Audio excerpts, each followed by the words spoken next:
नमस्कार दोस्तों, आप सभी का फिर से स्वागत है हमारे यूट्यूब चैनल टेक्नो कोडिंग में। और आज हम लोग इस वीडियो के हेल्प से PHP में कुछ प्रोग्राम्स करेंगे, बेसिक प्रोग्राम्स। तो चलिए स्टार्ट करते हैं। तो हम लोगों ने ये text editor visual studio code start कर लिया है और हम लोग एक नया पेज ले लेते हैं, इसको सेव कर लेंगे।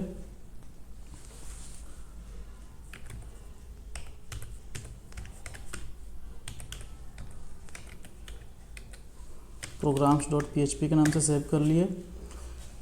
इसके बाद PHP स्टार्ट कर लेते हैं और PHP को साथ ही क्लोज कर लेते हैं। तो सबसे पहला प्रोग्राम जो है हम लोग कमेंट कर देते हैं प्रोग्राम का नाम। तो प्रोग्राम का नाम है फाइंड एरिया ऑफ सर्कल, जिसका फॉर्मूला क्या होता है एरिया ऑफ सर्कल का। तो फॉर्मूला होता है पाई आर स्क्वायर, मतलब पाई इंटू आर, ये हम लोग का फॉर्मूला होता है। Area equal to pi r into r, pi r square. तो चलिए इस हिसाब से हम लोग को रेडियस, आर का मतलब रेडियस होता है और पाई का वैल्यू बाय डिफ़ॉल्ट क्या होता है, डेसिमल में देखा जाए तो 3.14 $pi इक्वल टू 3.14 हम लोग इनिशलाइज कर दे, क्योंकि ये कांस्टेंट वैल्यू है, कभी चेंज नहीं हो सकता है। ठीक है, इसके साथ हम लोग को रेडियस लेना है। तो $r इक्वल टू हम लोग ले लेते हैं कोई भी रेडियस, आपको अपने हिसाब से जो भी रेडियस लेना होगा। अभी हम लोग हार्ड कोडेड कर रहे हैं, बाद में वीडियो में देखेंगे कि हम लोग यूज़र से इनपुट लेके कैसे कैलकुलेशन करते हैं या फिर प्रोग्राम करते हैं। फिलहाल हम लोग हार्ड कोडेड करेंगे, मतलब वहीं पे हम लोग पहले ही डिफाइन कर देते। तो हम लोग रेडियस का वैल्यू क्या लिए, 5। तो एरिया का फॉर्मूला ले लेते हैं $ARE, area equal to $pi into r. तो नॉर्मली आर नहीं लिखेंगे, यहाँ क्या लिखेंगे, $r, और इसको हम लोग अंडर ब्रैकेट रख लेंगे और सेमीकोलन।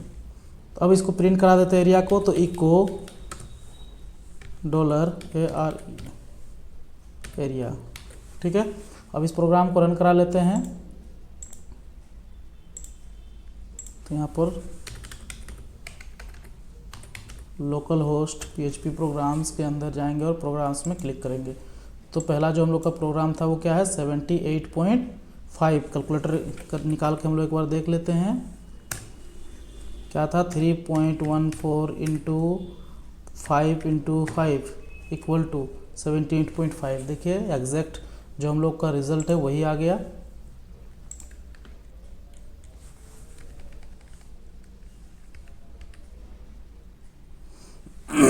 तो ये रहा कोड हम लोग का एरिया ऑफ सर्कल का। दूसरा हम लोग अभी H1 में यहाँ पर HR कर लेते हैं एक बार।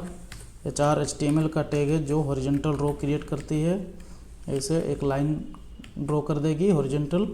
इसके बाद हम लोग प्रोग्राम करते हैं स्वैपिंग का, स्वैपिंग ऑफ 2 नंबर। तो PHP स्टार्ट करना होगा, ये कोई वाइट कलर दिख रहा है।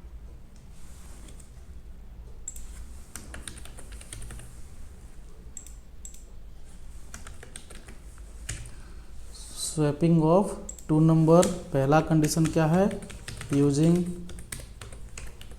TIHIRD third variable.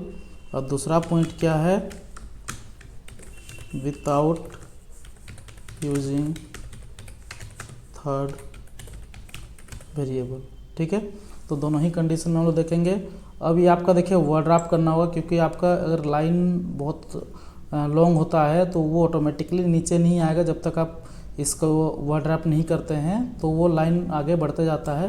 तो वर्ड रैप करने का विजुअल स्टूडियो कोड का जो शॉर्टकट की है वो Alt+Z प्रेस करेंगे तो ऑटोमेटिकली वर्ड रैप हो जाएगा, मतलब लाइन चेंज अपने आप होते रहेगा। ठीक है, तो ये आपका क्वेश्चन था। अब हम लोग देखते हैं, सबसे पहले समझते हैं कि swapping of 2 number using third variable कैसे होता है। तो हम लोग को 2 वेरिएबल है, मान के चलिए A का वैल्यू 5 है और B का वैल्यू 6 है। ठीक है, 6 है। अब ये दोनों को हम लोग को इंटरचेंज करना है, इसी को स्वैपिंग बोलते हैं। मतलब ए का वैल्यू 6 हो जाना चाहिए और बी का वैल्यू 5 हो जाना चाहिए। तो इसके लिए क्या है, हम लोग को एक सी थर्ड ब्लैंक कंटेनर लेना होगा जिसमें हम लोग को ए का वैल्यू को स्टोर कर देंगे। कंप्यूटर में हमेशा राइट टू लेफ्ट स्टोर होता है, तो ए का वैल्यू कहाँ चला गया, सी में। अब आपका ए जो है वो खाली हो चुका है, तो ए को इधर रख के हम लोग यहाँ पर क्या करेंगे, बी का वैल्यू को रख देंगे। तो बी का वैल्यू कहाँ चला गया, ए में। अब बी खाली हो गया, अब यहाँ पर बी लिख के सी का वैल्यू ला के यहाँ पर रख देंगे, तो अब आपका सी खाली हो गया। तो ये जो हम लोग कोड किए, ये जो हम लोग प्रोसेस किए, इसको हम लोग एग्जैक्ट यहाँ पर करके देखते हैं। तो 3 वेरिएबल है ए बी सी। ए का वैल्यू कितना था 5, बी का वैल्यू 6 था, सी खाली था। तो सबसे पहला प्रोसेस क्या किया हम लोग कि ए का वैल्यू को सी में रखे, ए का वैल्यू 5 है सी में रखे, ठीक है। सेकंड काम क्या किया, बी का वैल्यू को ए में रखो, बी का वैल्यू 6 है उसको ए में रखे, तो इसको ओवरराइट करके यहाँ पर रख दिए। फिर सी का वैल्यू बी में रखो, सी का वैल्यू 5 है, इसको कहाँ रखना है, बी में। तो बी का जो वैल्यू उसको वो हम लोग ओवरराइट कर दिए और यहाँ पर वैल्यू 5 हो गया। अब देखिए ए का वैल्यू क्या था हम लोग का 5, ए का वैल्यू क्या था 5, लेकिन अब ए का वैल्यू कितना हो गया यहाँ पर 6 आफ्टर दिस कोड एग्जीक्यूट। इसके बाद क्या है कि बी का वैल्यू हम लोग का क्या था 6, बी का वैल्यू 6 था, अब क्या हो गया बी का वैल्यू यहाँ पर 5। समझ में आ गया। तो ये प्रोसेस को आपको कोडिंग में करना है। तो चलिए कोड करके इसको एक बार देखते हैं एग्जीक्यूट करके। तो आ जाते हैं हम लोग कोड एडिटर में और यहाँ पर सबसे पहले $a इक्वल टू, कोशिश कीजिए कि जो वेरिएबल आप ऑलरेडी एक बार यूज कर चुके हैं आगे ऊपर के प्रोग्राम्स में उसको नीचे ना करें। तो हम लोग ए कभी भी यूज नहीं किए, इसलिए हम लोग एक वेरिएबल ले लेते हैं जिसका वैल्यू हम लोग लग देते हैं 54। दूसरा वेरिएबल ले लेते हैं $b इक्वल टू, हम लोग लिख देते हैं 12। अब दोनों को इंटरचेंज करना, तो सबसे पहले क्या करेंगे, सी खाली कंटेनर लेंगे जिसमें $a का वैल्यू को रख दिए। $a का वैल्यू जो है वो खाली हो गया तो $a में हम लोग किसको रख देंगे, $b का वैल्यू को। उसके बाद हम लोग $b खाली हो गया तो $c का वैल्यू को इसको रख देंगे और इको कराएंगे $a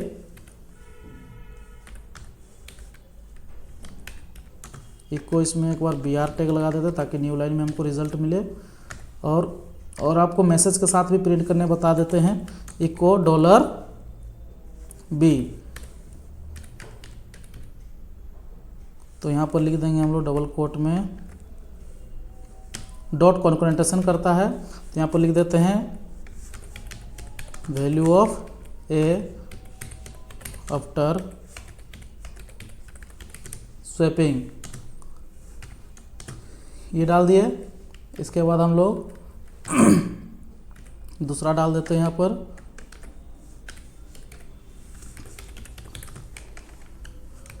value of B after swapping.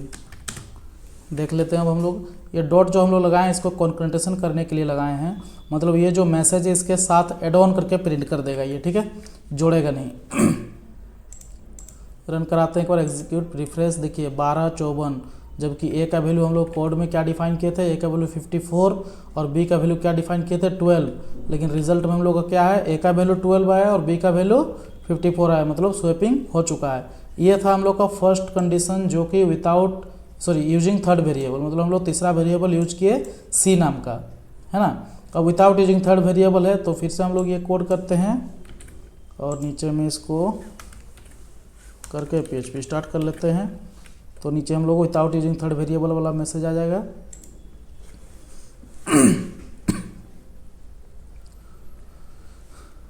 तो हम लोग इसे क्या कर सकते हैं, जिसमें आप जोड़ घटाव गुना भाग कुछ भी कर सकते हैं। तो चलिए सबसे पहले हम लोग देखते हैं।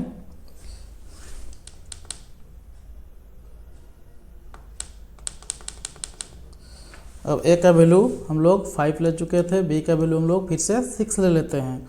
अब हम लोग को सी तो यूज करना नहीं है, तो क्या करना होगा, तो सबसे पहला प्रोसेस जो है A equal to A plus B, ठीक है। फिर B equal to A minus B, फिर से A equal to A minus B. तो इस कंडीशन में क्या हो जाएगा, एक बार हम लोग वैल्यू डाल कर देख लेते हैं। तो ए का वैल्यू क्या हो जाएगा, ए प्लस, इधर ही हम लोग लिख लेते हैं, न्यू लिख लेते हैं, दो वेरिएबल यहाँ पर ए और बी, ठीक है।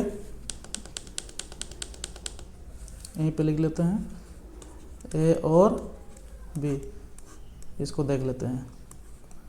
तो सबसे पहला कंडीशन क्या बोला है कि ए और बी को दोनों को जोड़ के कहाँ रखने बोला है, ए में रखने बोला है। तो ए प्लस बी मतलब 5 + 6 = 11 कहाँ रखना है, ए में रखना है। ए का वैल्यू क्या हो गया 11।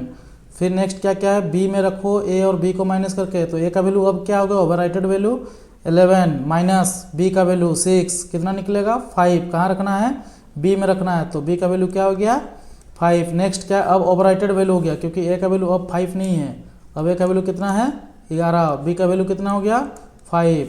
नेक्स्ट क्या क्या है ए = a - b, तो ए का वैल्यू में ओवरराइट करो और ए को माइनस करके बी को। तो ए का वैल्यू कितना है 11, बी का वैल्यू 5, माइनस करेंगे कितना होगा 6 कहाँ रखना है ए में। तो ए का वैल्यू अब फिर से ओवरराइट करेगा और यहाँ पर रखेगा कितना 6, मतलब ए का वैल्यू ओवरराइट और यहाँ पर रखेंगे 6। तो देखिए ए का वैल्यू 5 था है ना, 6 हो गया, और बी का वैल्यू 6 था क्या हो गया 5 हो गया। तो ये यहाँ पर कोई भी थर्ड वेरिएबल यूज नहीं हुआ है, बस हम लोग प्लस और माइनस का ऑपरेटर का यूज किया, अर्थमेटिक ऑपरेटर का।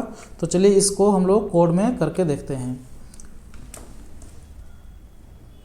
तो एज इट इज़ इसी को हम लोग उठा लेते हैं है ना, और वेरिएबल चेंज कर देंगे। यहाँ पर हम लोग ले लेते हैं FI मतलब फर्स्ट, और यहाँ पर हम लोग लेते हैं $2, ठीक है।